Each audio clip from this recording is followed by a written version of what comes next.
Assalamualaikum warahmatullahi wabarakatuh. Jangan mengira orang yang sukses atau tercatat dalam sejarah sebagai seorang yang luar biasa, mereka tidak pernah mengalami kegagalan. Di balik kegagalan terdapat kesuksesan. Orang yang kini tercatat sebagai tokoh besar dunia telah membuktikannya. Mereka mampu bangkit dari jurang kegagalan, mengumpulkan sisa-sisa semangat dan kekuatan, kemudian kembali tampil berjuang. Tokoh terbesar dan teragung, Rasulullah juga pernah mengalami kegagalan ketika beliau menjalankan dakwahnya di Mekah. Sebelum peristiwa Fathul Mekah, beliau justru mendapatkan tantangan yang luar biasa. Hanya sedikit orang yang mampu mengikutinya. Bahkan sebagian mereka mengolok-olok, meneror, mengancam, dan memboikot. Para sahabat beliau juga mendapat ancaman dan siksaan yang luar biasa. Beliau tidak pernah sedikit pun menyesal dan menyerah pada kegagalan. Tak hanya itu, beliau juga pernah berusaha menjalankan dakwahnya di Taif. Bukannya penduduk Taif mengikutinya, malah mengusirnya. Bahkan sebagian di antaranya melempari dengan batu. Kegagalan demi kegagalan di awal kenabian disikapi oleh Rasulullah dengan sikap tenang dan bijaksana.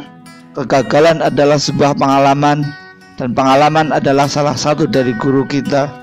Di luar Islam, kita mengenal nama Thomas Alva Edison. Sebelum menemukan lampu pijar dan menjadikan orang terkenal, ia pernah melakukan lebih dari ratusan kegagalan dalam percobaannya. Tetapi ia tidak menyerah. Ia bangkit, berpikir, dan segera bertindak mewujudkan hasil pemikirannya. Hasilnya, sampai kini ia dikenang oleh sejarah sebagai orang besar. Dalam studi dari 2036 ilmuwan sepanjang sejarah, Dekan Keith Simonton menemukan bahwa ilmuwan-ilmuwan yang dihormati tidak hanya menciptakan banyak karya-karya terkenal, tetapi banyak karya yang buruk. Mereka tidak takut gagal atau membuat kesalahan besar untuk meraih hasil yang lebih hebat.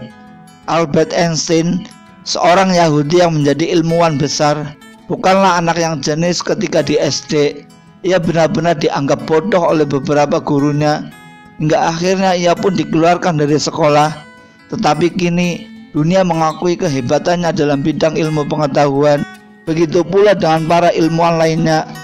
Mereka mengalami lebih dari satu kegagalan sebelum menjadi penemu yang terkenal hingga masa kini. Bagi mereka, kegagalan dalam melakukan percobaan adalah ilmu baru. Mereka mencoba sesuatu yang belum pernah dicoba, kemudian gagal, kemudian mencoba lagi, kemudian gagal lagi, dan seterusnya sampai kesuksesan menghampiri mereka. Kita mengenal Jepang, sebuah negara yang sama sekali tidak memiliki sumber daya alam. Pada tahun 1945, Jepang kalah perang dari sekutu yang ditandai bom atom yang meledak di Hiroshima dan Nagasaki.